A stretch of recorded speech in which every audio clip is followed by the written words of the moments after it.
Let's read.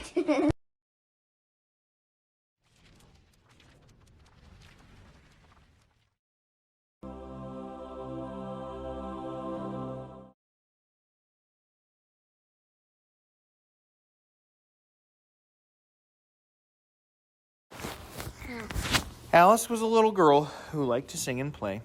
She loved her Bible storybook and read from it each day.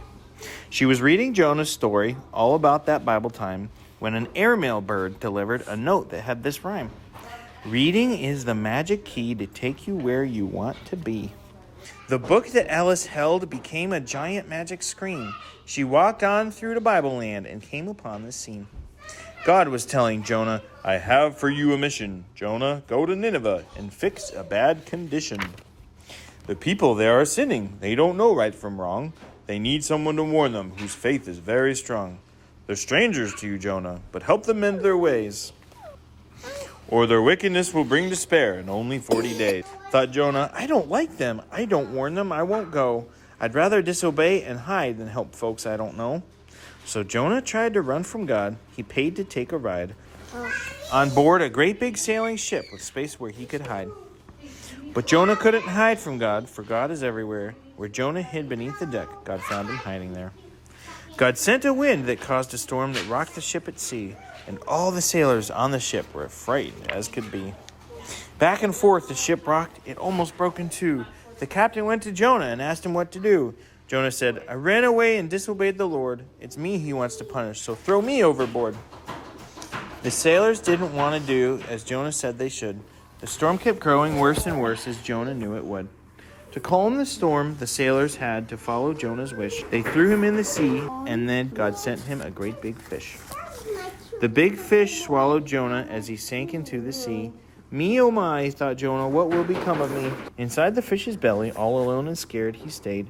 For 3 long days and 3 long nights, Jonah prayed and prayed. Jonah asked God to forgive him for running far away, for Jonah knew that it was wrong to ever disobey. He thanked God for his mercy, he thanked God for his care, and from the bottom of the sea, God heard his every prayer. God had the fish blow Jonah out, safe upon the shore, and God told Jonah he should go to Nineveh once more. This time Jonah minded God. To Nineveh he went.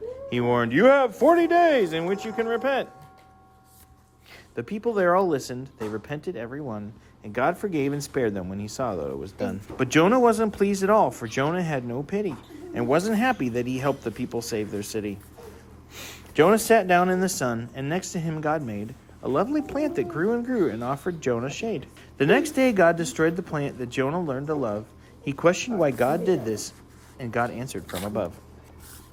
You felt pity for a plant that lived for one short day. Isn't Nineveh far greater than a plant in every way? That city's filled with people who were wicked and bad. They were sorry and repented, and that made me very glad. Then Jonah finally understood. For his heart he knew that God is merciful and wise and all-forgiving too. Alice walked back through the screen. She put her book away and thought, I learned 3 special things in Bibleland today. First of all, we must obey what God tells us to do. Then I learned God's everywhere. We can't hide from view. I also know that when we're bad and sorry as can be, God has mercy and pity and forgives us lovingly. So Alice said a silent prayer and thanked the Lord above for all the lessons she had learned and for his endless love.